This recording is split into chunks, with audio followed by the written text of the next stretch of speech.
El pueblo cubano celebra mañana el 53 aniversario de la revolución liderada por Fidel Castro. No es solo la fuerza de un pueblo, es la fuerza de todos los pueblos que ya se redimieron de la esclavitud. El primer día del primer mes del año 1959, los revolucionarios cubanos encabezados por su carismático líder Fidel Castro pudieron derrocar el régimen autoritario de Fulgencio Batista. Esta revolución se considera como uno de los movimientos más destacados no solo del continente de América, sino en todo el mundo. Desde los primeros días de la revolución, la isla ha padecido muchos ataques y agresiones mayoritariamente de parte de Estados Unidos y sus aliados regionales. En agosto de 1959, el dictador de la República Dominicana, Rafael Trujillo, con apoyo de los Estados Unidos, ordenó la primera invasión a Cuba que terminó en fracaso y el pueblo cubano salió triunfante.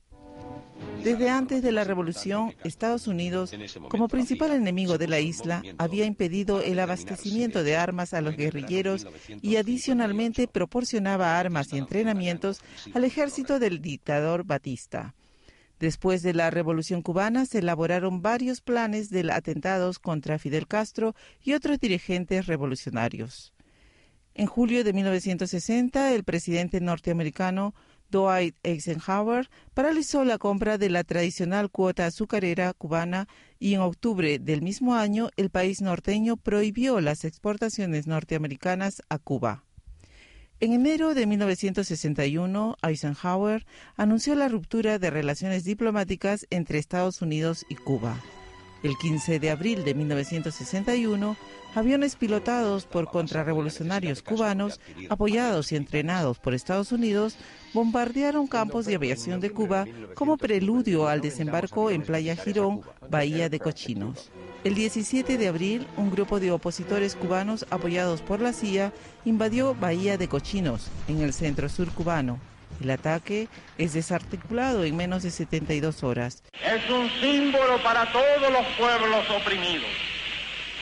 Playa Girón es la primera derrota del imperialismo en América Latina, pero también es una de las primeras derrotas del imperialismo en escala mundial. El 22 de enero de 1962, Cuba es expulsada de la Organización de Estados Americanos, OEA. Castro reacciona con un llamado a hacer la revolución en toda América Latina. Posteriormente, en febrero de 1962, Kennedy firma el decreto del bloqueo económico y comercial a Cuba, medida que aún sigue vigente y reforzada por leyes norteamericanas como la ley Torricelli y la Helm-Barton. Los siguientes 50 años después de la revolución han sido una historia de enemistad hacia La Habana por parte de Washington, que implica, entre otros, múltiples intentos de asesinato contra Fidel Castro, guerra biológica, agresiones armadas y apoyo al terrorismo. En este mismo contexto hemos invitado al embajador de Cuba en Irán, el señor William Carbo. Ricardo, ¿cómo está usted? Bienvenido a nuestros estudios. Muchas gracias.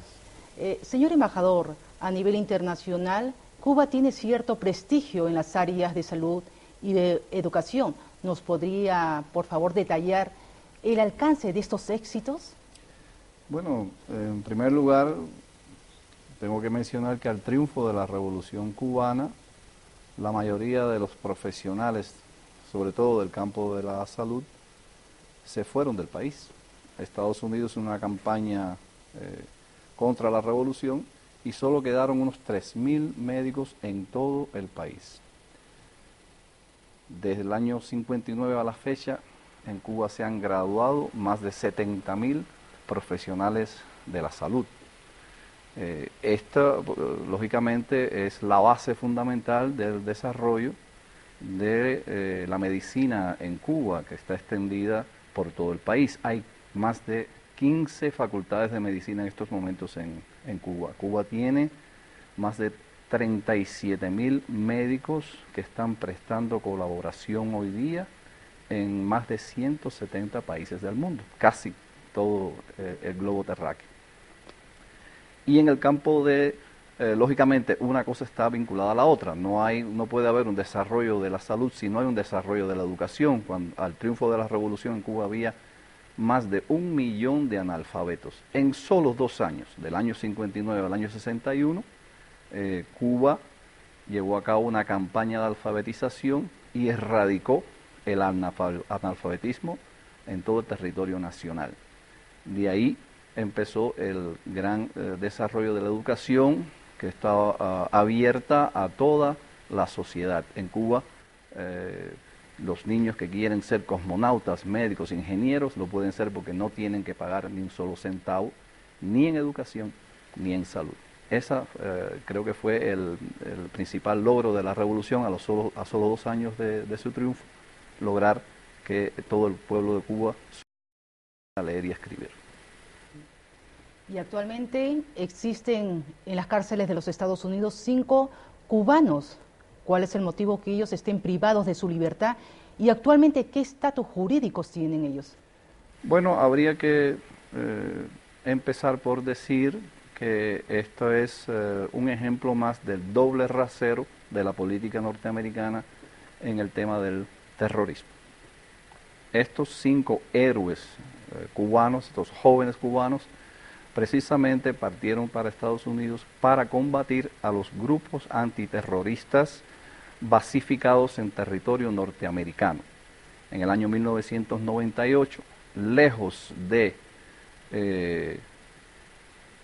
ir a romper esos planes terroristas que tenían estas agrupaciones contra Cuba, el gobierno de los Estados Unidos utilizó la información que Cuba le brindó, fidedigna y exacta, con nombres, con lugares donde se estaban preparando estos actos terroristas contra nuestro país, y utilizó esa información para aprender a estos 5 héroes cubanos que llevan ya 13 años de injustas cárceles en los Estados Unidos, 2 de ellos condenados a cadena perpetua.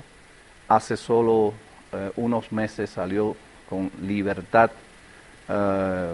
uno de nuestros 5 héroes, pero se le ha negado regresar al territorio nacional. O sea que todavía estos 5 jóvenes abanderados de la lucha antiterrorista cubanos están todavía en territorio norteamericano cumpliendo condenas injustas contra precisamente los planes que tenían, que era de evitar las acciones terroristas contra nuestro país.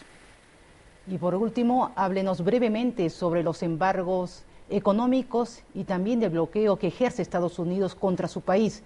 ¿Cuál ha sido el mayor perjuicio de esta actitud norteamericana contra Cuba?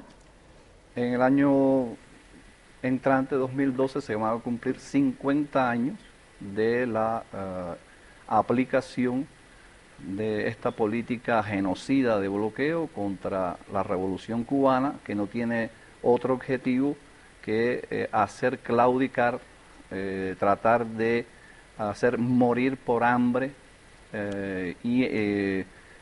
a todo el pueblo cubano. Por eso es que le llamamos política genocida. Desde el año 1962 a la fecha, la economía cubana se ha afectado en más de 975.000 millones de dólares debido a los prejuicios que esta política le ha causado a nuestra economía. Como usted sabe, estas sanciones han provocado que Cuba haya tenido que ir a buscar productos a mercados lejanos, con el consiguiente costo económico en esfuerzo que ha tenido que realizar el gobierno y el pueblo cubano. Creo que la principal afectación está enmarcada en campos precisamente como la salud. Cuba no puede acceder a tecnologías de punta norteamericana en el campo de la salud, por solo ponerle un ejemplo. Para nosotros se nos es cada vez más difícil adquirir estas tecnologías, e incluso esta ley, que es extraterritorial, se aplica incluso a compañías europeas y de terceros países que mantienen relaciones comerciales con Cuba. Muchísimas gracias por acompañarnos. Gracias a ustedes.